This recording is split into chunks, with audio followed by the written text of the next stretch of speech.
오늘 이 아침에 하나님의 은혜가 여러분들에게 충만하기를 축원합니다. 오늘은 제자의 도에 관하여 말씀을 드립니다. 오늘 찬양대의 찬양의 가사 중에 주님의 형상을 닮으소서. 예수님을 믿으면 주님을 닮아야 됩니다. 생각하는 것이 닮아야 되고, 말하는 것이 닮아야 되고, 모습이 닮아져야 되는 걸 믿으시기를 바랍니다. 이게 제자예요. 자, 그런데 우리가 1994년 10월 21일, 아마 날짜는 기억하지 못할지 몰라도 그날 어마어마한 사건이 일어났던 것을 얘기하면 대번에 아는 사람 많을 거예요. 그때 94년 10월 21일 무슨 사건이 있었느냐? 성수대교가 와장창하고 무너지는 일이 일어났습니다. 그런데 그때에 서울교대 3학년 이승영, 당시 21살 먹은 교생 실습생이 있었습니다. 강북초등학교로 이제는 교생 실습으로 버스를 타고 출퇴근해야 되는데, 그만 버스 16번을 타고 가는데 그 버스와 함께 한강물로 떨어져 버리고 말았습니다. 그 높이가 무려 20m가 되는데 20m에 되는 그곳에서 떨어져서, 물론 그 선생님 말고도 많은 사람들이 죽었습니다. 그때에 그 유품을 챙기던 어머니 김영순 집사님은 딸 일기장을 보게 된 거예요. 그 일기장에 뭐라고 썼느냐? 일평생 하고 싶은 일이 14가지가 있다. 그 중에 장학금을 만들어서 어려운 학생들을 돕고 싶다. 그 다음에 이동 도서관을 만들어서 많은 어린이들에게 책을 읽히고 싶다. 1명 이상 부모 없는 아기를 입양해서 키우고 싶다. 시각장애인, 맹인들을 위해서 봉사하고 싶다. 뭐 이런 여러 가지 일들을 하고 싶다라고 일기장에 쓰여 있었습니다. 그런데 그때가 바로 김영순 집사님 남편이 11개월 전에, 1년 전에 돌아가신 거예요. 그런데 그 남편이 누구였냐? 그 남편은 군인이었어요. 근데 그 군인이 과로해서 그만 죽었는데, 자기 남편이 죽은 지 지금 1년도 안 됐으니까 마음 추스리기도 어려운 상태에 그만 아끼던 외동딸마저 죽게 되었다라는 거예요. 그때에 그 어머니는, 야, 내가 살아서 일기장에 소원을 써놓은 것을 이루어 주마, 이렇게 생각하고 죽으면 장기를 기증하겠다는 이러한 생각을 하고서 장기를 기증하려고 보니까 죽어서 금방 이렇게 시체를 찾아야 기증을 하는데, 이 오래돼 가지고 장기를 기증할 수가 없는 거예요. 6시간이 죽은 지 6시간이 넘었기 때문에 장기를 기증할 수 없어서 그 시체를 그냥 자기 딸을 고려대학교 의대 해부 실습용으로 학생들이 공부해서 이렇게 몸을 사용할 수 있도록 해부 실습용으로 기증을 했습니다. 그리고 보상금을 받았는데 2억 5천만 원을 받았어요. 이 2억 5천만 원을 받은 전액, 한 푼도 빼지 아니하고 전액 2억 5천만 원을 남서울교회 장학금으로 헌금을 했습니다. 그래서 남서울교회는 반포터미널 앞에 있지 않습니까? 전액 헌금을 했어요. 그래서 2억 5천만 원 가지고 성령 장학회를 만들었습니다. 그래서 그 딸의 장학금을 만들어서 학생들을 돕겠다는 그 꿈을 어머니가 이루어줬습니다. 그리고 그 이후에 전도사가 되어서 사람이 병이 들어 아파서 죽어갈 때에 죽어가는 사람을 이렇게 힘들지 않도록 위로하는 사람을 뭐라고 그럽니까? 호스피스라고. 그래서 호스피스가 되어서 죽어가는 사람 손을 붙잡고 기도해주고 위로해주는 이런 일들을 하게 되었습니다. 그리고 10년 동안 형편이 어려운 신학생 50명에게 장학금 전액을 지원해 줬으니 딸의 목숨과 맞바꾼 그 금액을 학생들을 위하여 사용했다라는 것입니다. 그리고 그 딸이 재주도 많고 공부도 잘했기 때문에 뭐 선생님 되는 거 아니겠어요? 그래서 초등학교 때 연기는 하늘로라는 시를 썼어요. 시를 여러 개 썼는데 그 시를 묶어서 연기는 하늘로라는 책을 만들어서 신앙 소설을 쓰겠다라고 했던 딸의 소원을 이루어줬습니다. 그리고 책을 쓰면 그 뒤에 이 딱지가 붙어 있는데 그게 인지라고 그래요. 그 인지 대금을 400만 원을 받았는데 그 400만 원을 받은 것을 시각 김치를 담아서 이 장애인 시설에 보냈습니다. 그리고 시각 장애인을 위해 봉사한다는 수원도 점자책을 만들어서 보급함으로 그 딸의 소원을 계속해서 이루어주게 되었습니다. 그리고 1명 이상 입양해야 되겠다 이런 생각을 가졌던 딸의 소원은 그 동생이 상엽씨인데 결혼하고서 한 아이를 입양해서 그것도 실천하게 되었습니다. 10년 동안 승영씨 소원 7개 이상이 이루어졌고 자신의 모든 것을 딸의 소원을 이루기 위해서 교회 근처로 이사를 간 거예요.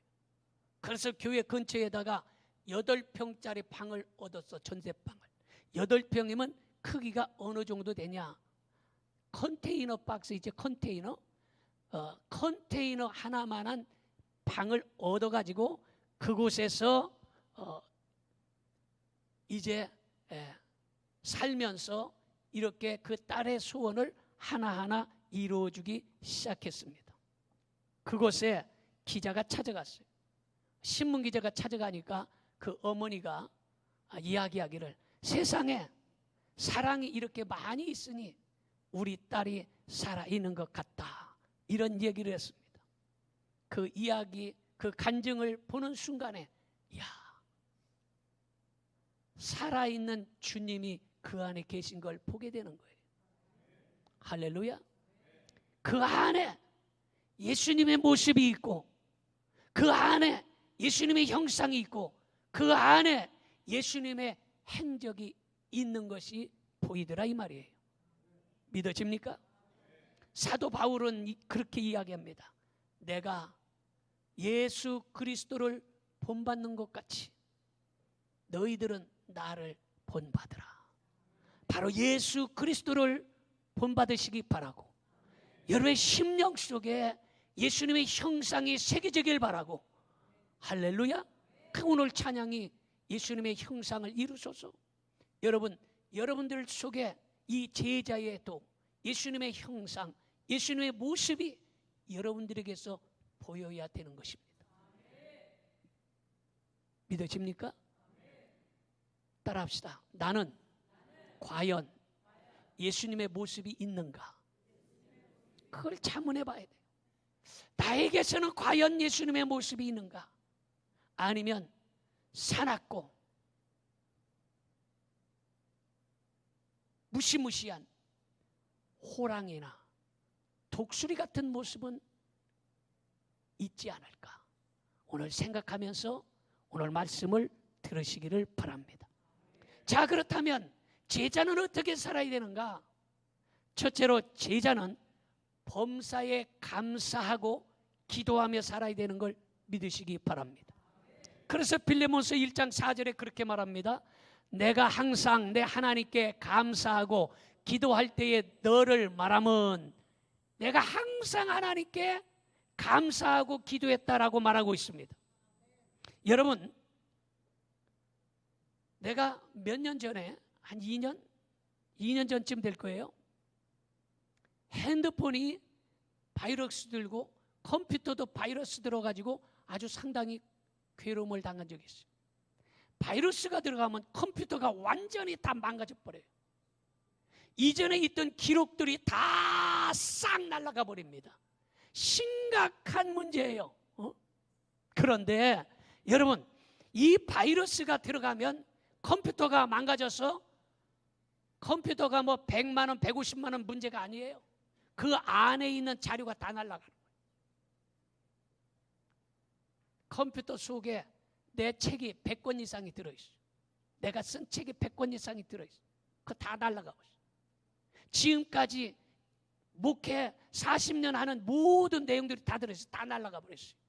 그런데 다행히 그거를 백업시키는 다른 데다 보관해 놨어. 아멘도 안 하나만.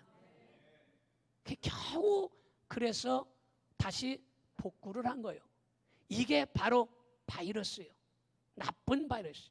여러분, 컴퓨터뿐만 아니라 스마트폰도 바이러스가 들어가면 바로 스마트폰도 망가뜨리고 마는 거예요. 이렇게 나쁜 바이러스가 있는데 사람들에게 찾아오는 바이러스도 있어요. 감기 바이러스가 있어요. 그리고 폐결핵 바이러스도 있어요. 여러분, 돼지들에게 찾아오는 바이러스도 있죠. 그래서 돼지가 1000마리 이상 도살 처분하고 그렇지 않습니까?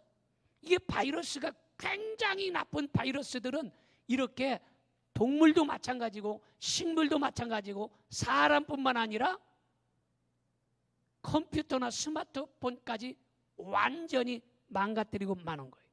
그런데 이런 바이러스가 감염되는 것처럼 인생들에게도 탐욕의 바이러스가 있고 교만의 바이러스가 있고 불평 불만의 바이러스가 있는데 이런 나쁜 바이러스가 우리에게 들어오면 우리 인생을 망가뜨리는 거예요.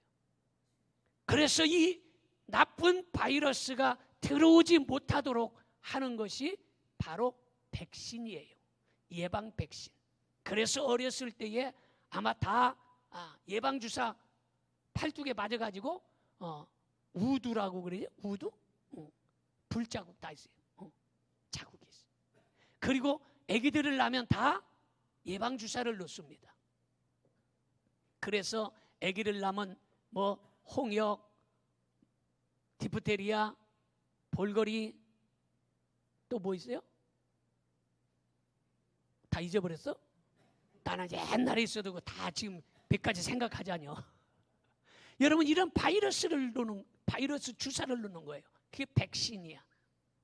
마찬가지로 인생들에게 탐욕의 바이러스, 불평 불만의 바이러스, 미움의 바이러스가 들어오지 못하도록 우리에게 예방주사 놓는 것이 바로 감사 백신인 걸 믿으시기 바랍니다. 할렐루야. 그래서 감사는 백신과 같은 거예요.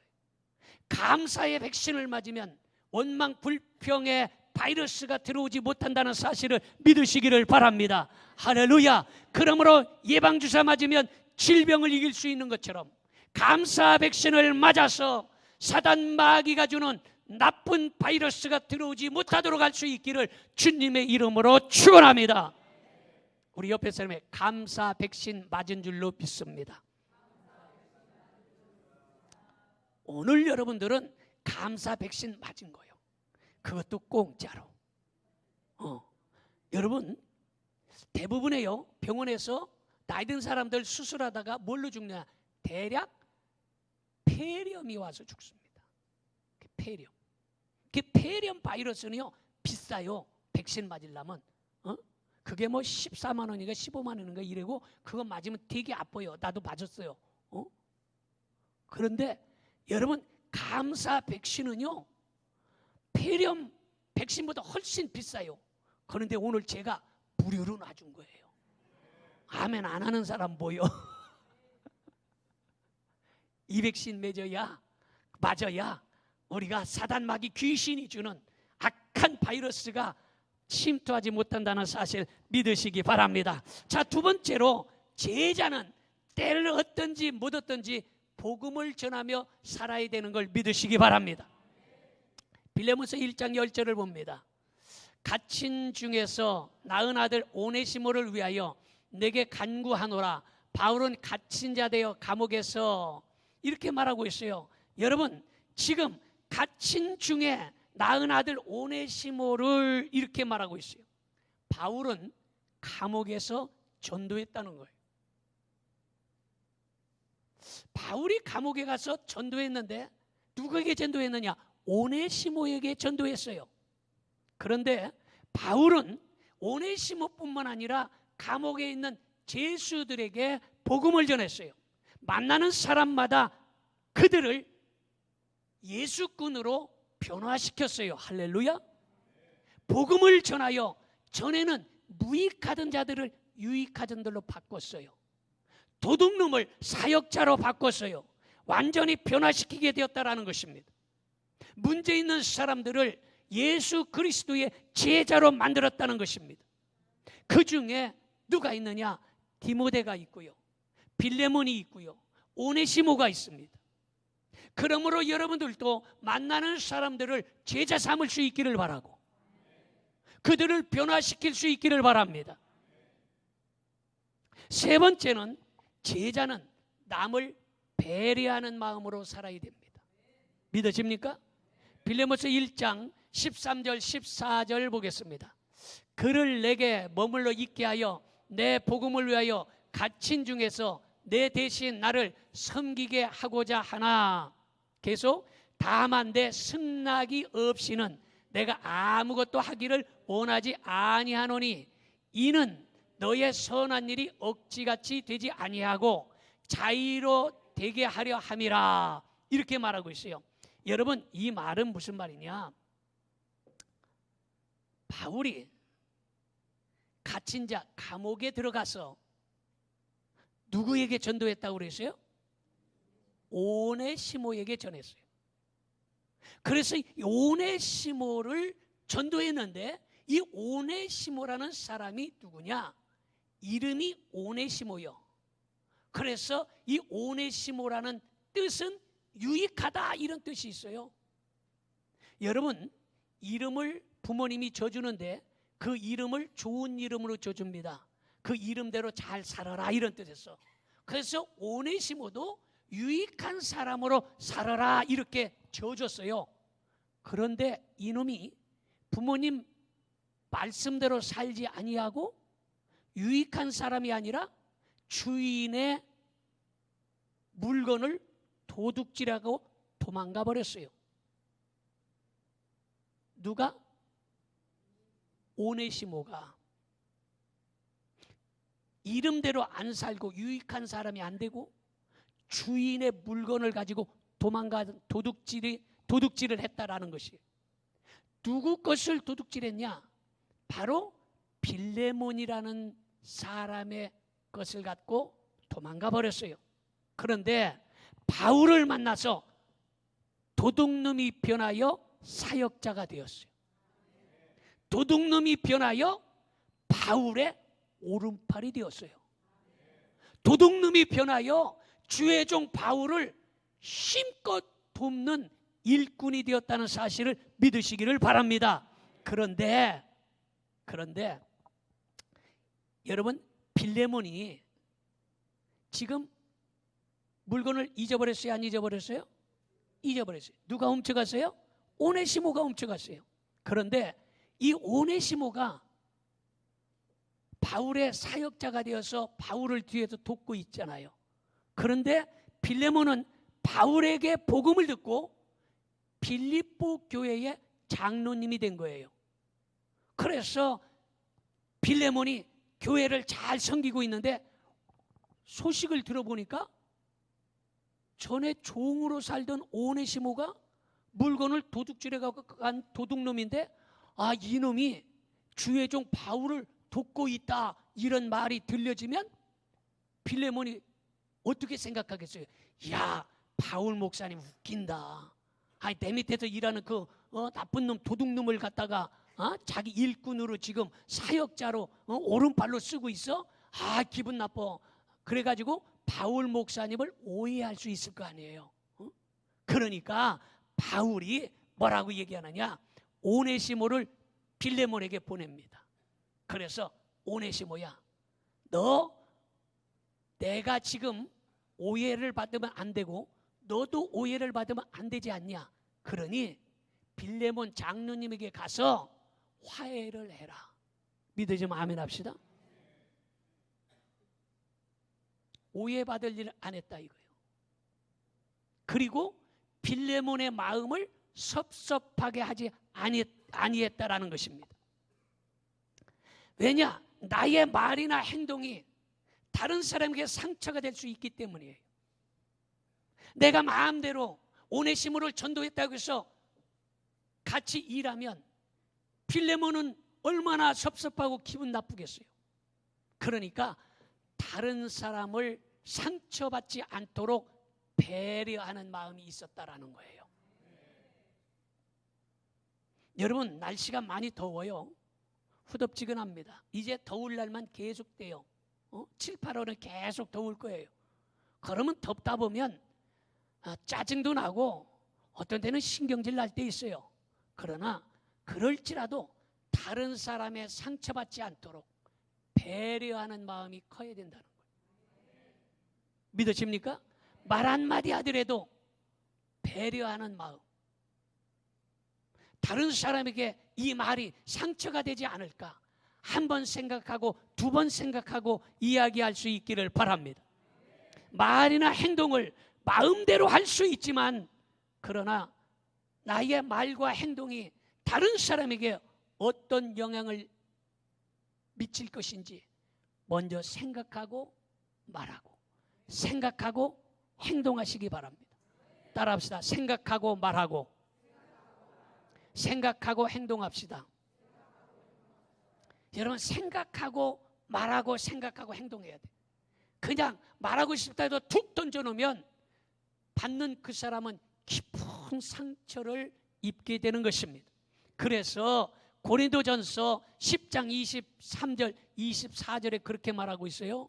모든 것이 가하나 모든 것이 유익한 것은 아니요 모든 것이 가하나 모든 것이 덕을 세우는 것은 아니니 누구든지 자기의 유익을 구하지 말고 남의 유익을 구하라. 날씨가 후덥지근하다고 해서 툭 하고 신경질적인 말을 할 수 있어요. 그 말을 할 수 있으나 가하나 그러나 그것이 덕 세우는 일이 아니라는 거예요. 그러니까 말을 하더라도 덕을 세우는 말, 행동을 하더라도 덕스러운 행동, 이런 사람이 되기를 주님의 이름으로 축원합니다. 자, 그 다음에 네 번째는 제자는 범사에 하나님의 주권을 인정하며 살아야 된다라는 것입니다. 빌레몬서 1장 15절 16절 봅니다. 아마 그가 잠시 떠나게 된 것은 너로 하여금 그를 영원히 두게 함이리니 이후로는 종과 같이 대하지 아니하고 종 이상으로 곧 사랑받는 형제로 둘지라. 내게 특별히 그러하거든 하물며 육신과 주 안에서 상관된 내게랴. 이렇게 말하고 있습니다. 여러분, 도둑놈이 되어서 도망자로 잠시 떠나게 된 것이 오히려 하나님의 섭리라 이렇게 말하고 있는 것입니다. 왜냐? 범사의 그를 인정하면 하나님은 우리의 길을 지도하시는 걸 믿으시기 바랍니다. 우리가 잘 알듯이 요셉이라는 사람이 있습니다. 요셉은 형제들에게 인신 매매단에 팔려서 종이 되어버렸고 억울한 누명을 쓰고 감옥에 갇혔습니다. 천신만고 끝에 애굽의 총리 대신이 되었어요.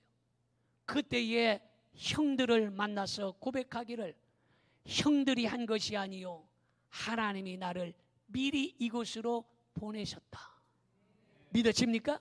이게 하나님의 주권, 하나님의 섭리를 믿었다라는 것입니다. 사도 바울이 그리스도를 위하여 갇힌 자 된 것도, 갇힌 자는 어디에 들어갔다? 감옥에 들어갔다. 사도 바울 목사님이 감옥에 들어간 것도 하나님의 절대 주권, 하나님의 섭리였다라는 거예요. 믿어집니까? 놀랍지 않아요? 생각해 보세요. 요즘 같으면 예를 들어서 뭐 그럴 일도 없지만 담임 목사님이 감옥에 들어갔다. 그러면 아이고 우리 목사님 감옥 들어갔어. 아이고 그 교회 댕기면 안 되겠어. 이거 다 떠나지 있을 사람이 누가 있겠느냐 이 말이에요.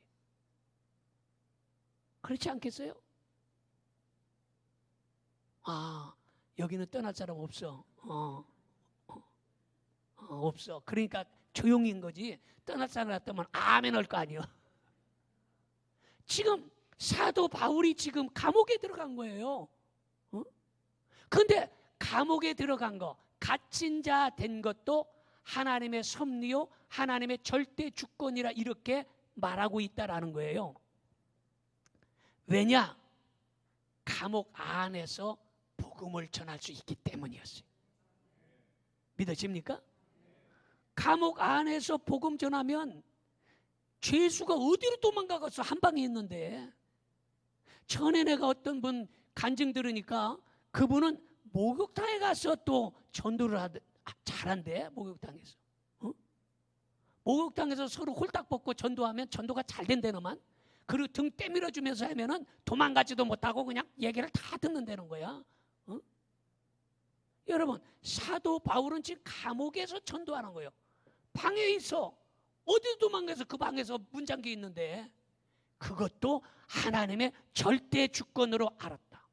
밖에 나와서도 사도 바울은 복음을 전한 사람이에요.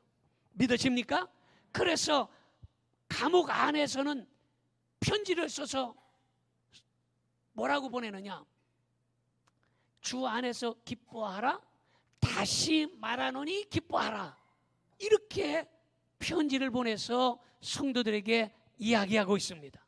로마에서 감옥에 가지 않았다면 생각해 보세요. 사도 바울이 감옥에 가지 않았다면 에베소서가 쓰여질 수 있었겠어요? 여러분, 빌립보서가 성경책이 될 수 있었겠어요? 빌레몬서가 나올 수 있었겠어요? 골로새서가 나올 수 있었겠어요? 바로 지금 내가 얘기한 이 성경책들을 한마디로 말해서 옥중서신이라 이래요. 누가 감옥에서 썼어요? 사도 바울이 감옥에서 쓴 거예요. 그러니까 감옥에 들어간 것도 하나님의 절대 주권이 있으며 하나님의 섭리가 있었다라는 거예요. 믿어집니까? 다른 사람 같으면 감옥에 들어갔으면 아이 하나님, 내가 하나님의 일을 하고 전도하다가 내가 무슨 잘못했습니까? 도둑질했습니까? 사기쳤습니까? 깡패짓했습니까? 내가 잘못한 거 하나도 없는데 왜 나를 감옥에 집어넣습니까? 하면서 하나님께 원망하고 불평하고 내가 교회를 죽으면 죽었지 댕기나 봐라. 아마 교회를 떠날 사람도 있을 것이에요. 그런데 사도 바울은 감옥에 갇혔을 때에 하나님의 절대 주권, 하나님의 섭리를 믿었기 때문에 그곳에서 에베소서, 빌립보서, 골로새서, 필레몬서 이런 주옥 같은 하나님의 말씀을 기록한 걸 믿어주시면 큰 소리로 아멘 합시다. 큰 소리로 아멘 합시다. 그리고 사도 바울이 감옥에 안 갔다면 오네시모 같은 도둑놈이 변하여 사역자가 될 수 있었겠습니까? 그곳에서 만나서 도둑놈을 변화시켜서 오네시모를 일꾼 삼았다라는 것입니다. 믿으십니까? 놀라운 사실은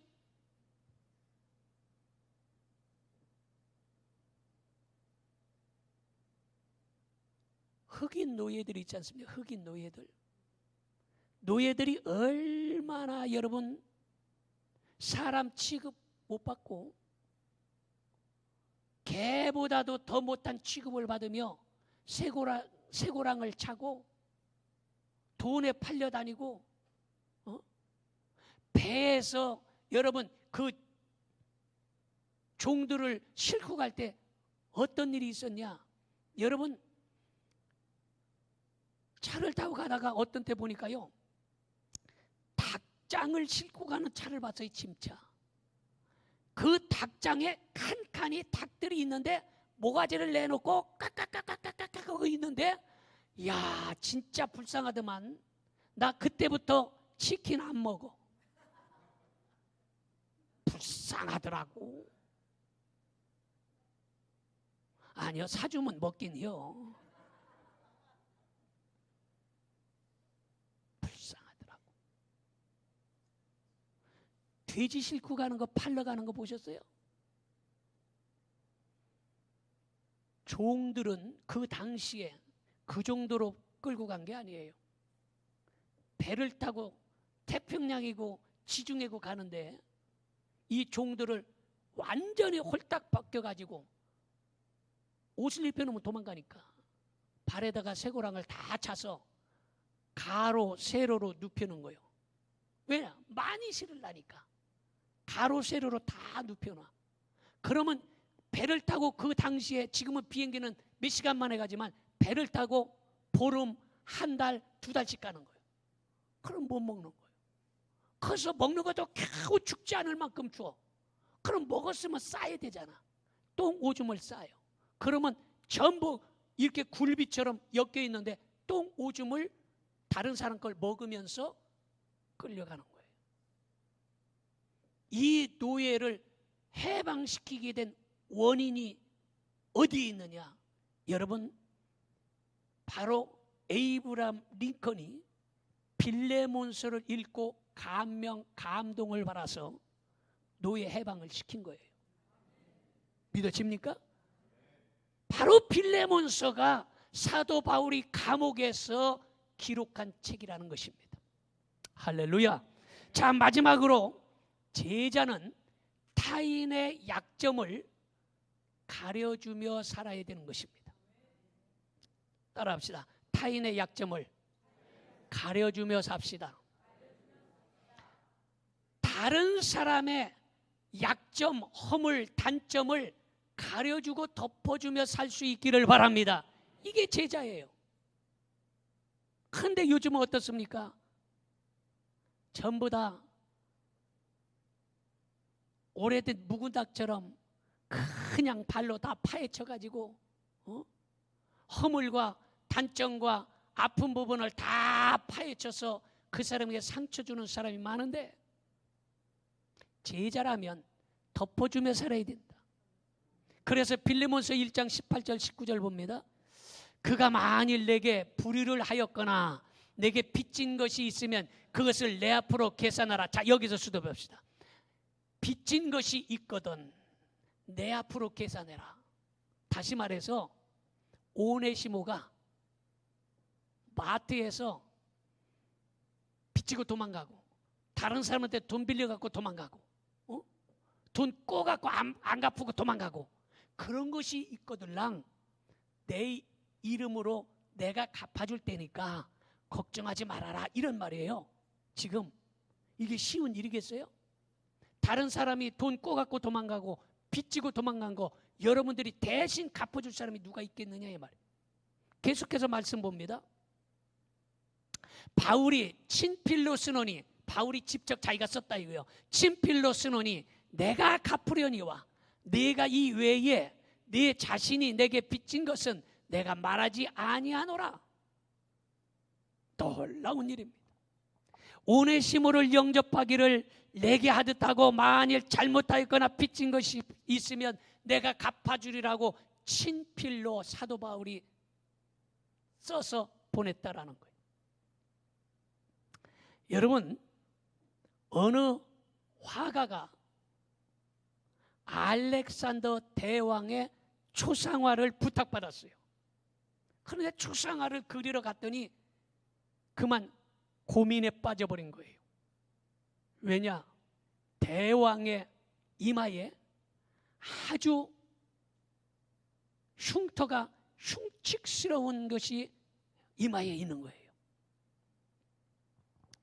화가는 대왕의 상처를 그대로 화폭에 담고 싶지 않았습니다.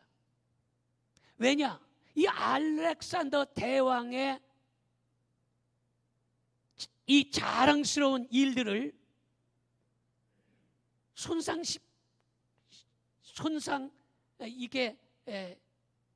시키고 싶지 않은 거예요. 왜냐? 생각해보세요. 이 알렉산더 대왕이 대단한 인물인데 그걸 얼굴에 흉측한 것을 갖다가 그림을 그려서 전국에 배포하면 야, 알렉산더 대왕 아주 얼굴에 저렇게 흉측한 게 있네 해서 사람들에게 이게 조롱받을 거 아니에요. 그래서 고민에 빠졌어요. 그렇다고 해서 그거를 안 그리자니 거짓말이 되는 거잖아요. 추상화가 아니잖아. 그래서 고민에 빠진 거예요. 그래서 이 화가가 고민하다가 그 대왕이 손을 딱 이마에 대고 쉬고 있는 모습을 그린 거예요. 타인의 허물과 상처를 이 화가처럼 덮어줄 수 있는 사람이 제자라는 거예요. 믿어집니까? 다른 사람의 허물과 상처와 단점이 있거든 그 사람을 덮어줄 수 있기를 바랍니다. 믿으십니까? 덮어줘요. 여러분, 예수님은 강도 만난 사람의 진정한 이웃은 사마리아 사람과 같다고 이야기하는 것처럼 우리가 다른 사람의 상처와 허물이 있거든 예수님의 제자라면 덮어줄 수 있기를 주님의 이름으로 축원합니다. 기도하겠습니다.